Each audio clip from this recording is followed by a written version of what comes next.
Well, good morning, everybody. We have a packed house. Morning.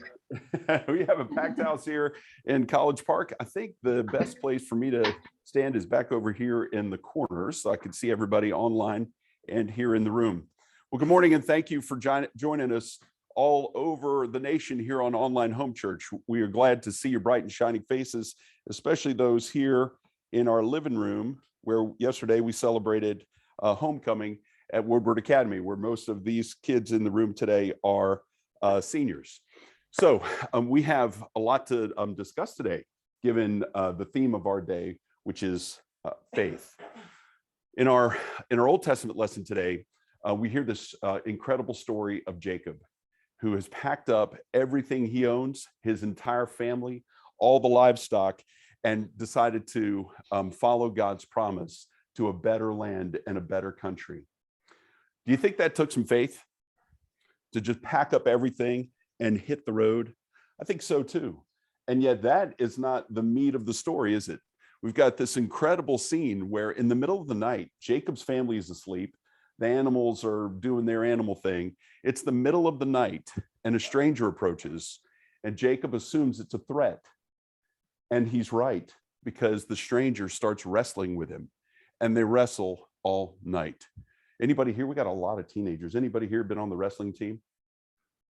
We got a football player or two. What's it like to play football for an hour with timeouts and a halftime? Yeah. Can you imagine an 8-hour football game? No. Yeah, exactly. For those of you who may have played lacrosse, right? You're running for 8 hours. You're wrestling for 8 hours. It's exhausting. And yet Jacob perseveres. Jacob perseveres. And at the end of the night, the stranger is worn out, but the stranger knows that he has to at some point send a message.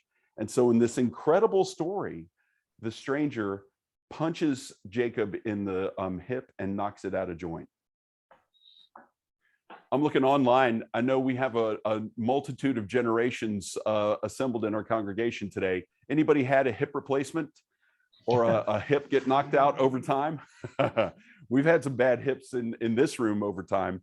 Having a dislocated hip, I imagine, and that's the last lesson of our Old Testament verses today. Jacob moves on to go back to this country that God has promised him is going to be a promised land, but he's limping because of his hip. Who knocked it out of joint? The stranger. But who was the stranger? Yeah, exactly. No, that's good. This is interactive. Julie entered, the stranger knocked it out. Yeah, but so the more, I guess, the broader question is, who's the stranger? We know that ultimately the stranger says, you fought with me and persevered, and I've knocked your hip out of joint and you're going to limp now, but I'm going to bless you and I'm changing your name. I'm changing your name from Jacob to Israel. And so the people of Israel pretty much start right there on the banks of the river with Jacob wrestling with the stranger. The stranger has the power to rename him. The stranger has the power to kill him, but doesn't. He just knocks his hip out of joint. And most importantly, the stranger has the promise of a better life. The faith that George Michael was singing about, waiting for something more. That's what Jacob's in pursuit of. And now he's doing it with a limp. It was a real test of faith there on the riverbanks in the middle of the night. And yet Jacob persevered and limped on to a better place that ultimately, with him now being named Israel, led to 12 different tribes, 12 different sons, and so on through the rest 3,000 years of history to where we are today. Faith, though, takes a lot, doesn't it? Earlier this week, what's today? Sunday.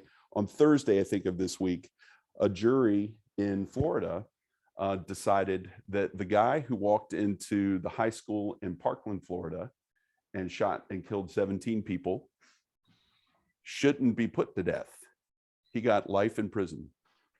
And the parents of those teenagers are livid. Their faith is being challenged, just like it was 4 years ago when those kids were killed. They're like, where's God in all this? Where's God in all this? Do you think Jacob was asking that as he's limping to what's supposed to be in the promised land after fighting with God all night?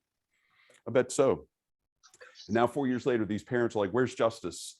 How is this man, who under Florida law could be put to death, how is he only getting life in prison? outrage in Florida this weekend in that community. There are tests of faith everywhere. There are tests of faith everywhere. They're not always as dramatic as having an angel or God himself punch your hip out of joint. They're not as dramatic as a terrible school shooting and what many people consider to be an injustice. Although I have a feeling there are a whole bunch of preachers in Parkland, Florida this weekend saying civil and criminal justice in America are one thing. God has his own brand of justice, right? Amen. But for our purposes, here with an assembled group of generations in the room and out, we're going to talk about what it means to have faith in the first place. This is interactive, everybody. Who's got an idea of what faith means? James has an idea. James, go ahead. I'll repeat it. Holding on to something even when it's not there for you to see. Ooh, holding on to something even when it's there, not there for you to see. Y'all like that definition? I see some nodding heads. Have any of us, and this is the reason it's in our Old Testament lesson this morning, have any of us seen God? Have any of us wrestled with God and had his hand knock our hip out of joint? Nope. And yet we're all here in this room this morning. And we're all here in this morning because we believe God's out there. We've never seen him. We've never wrestled with him. From time to time, life deals us challenges that question whether God is out there. And yet, as our psalm reminds us today, just over and over again throughout our psalm reading this morning, we see God's there watching out for us. God will love us and trust us as long as we love us and trust him. Just like George Michael was talking about in that song, before I open my heart and lay it on the floor, I've got to have some trust that there's something more. The same is true with God. Even by the time of Jacob,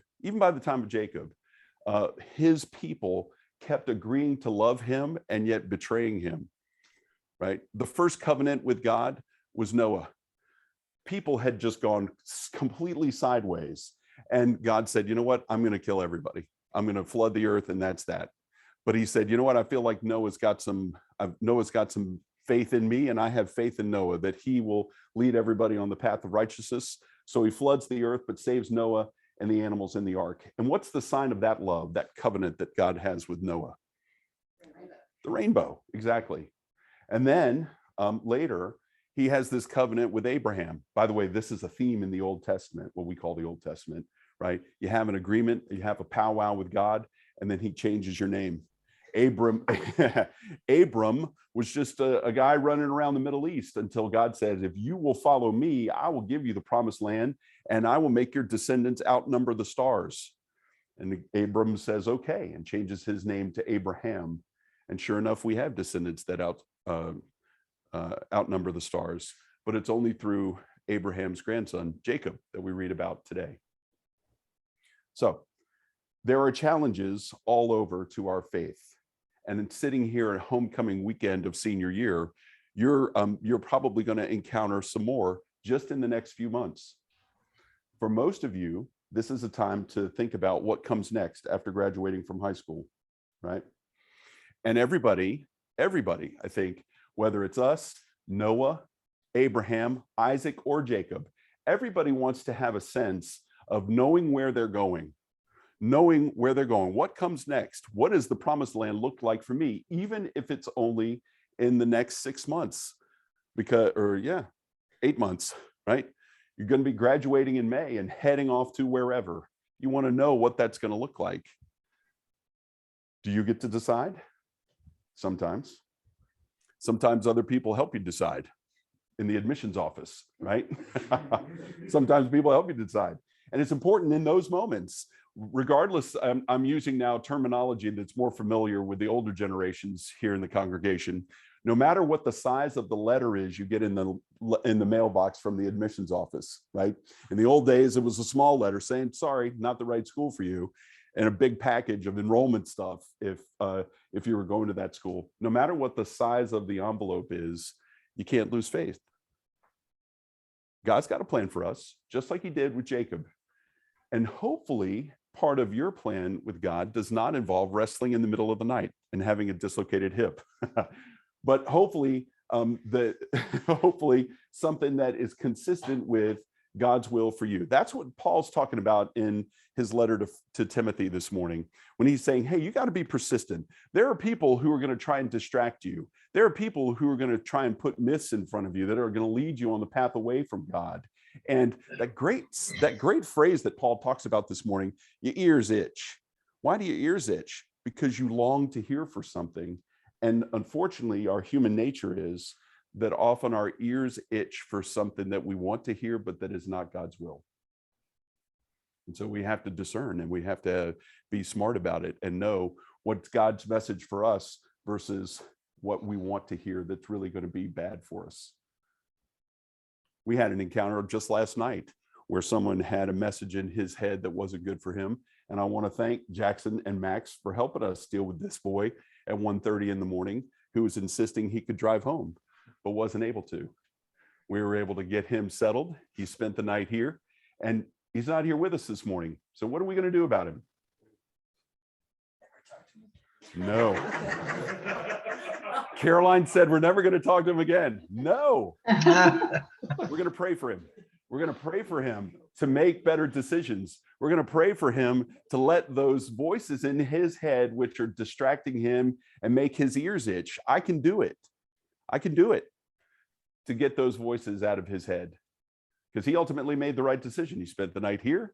He got his head clear and went home safely in daylight, right? But it took friends to help him make that decision.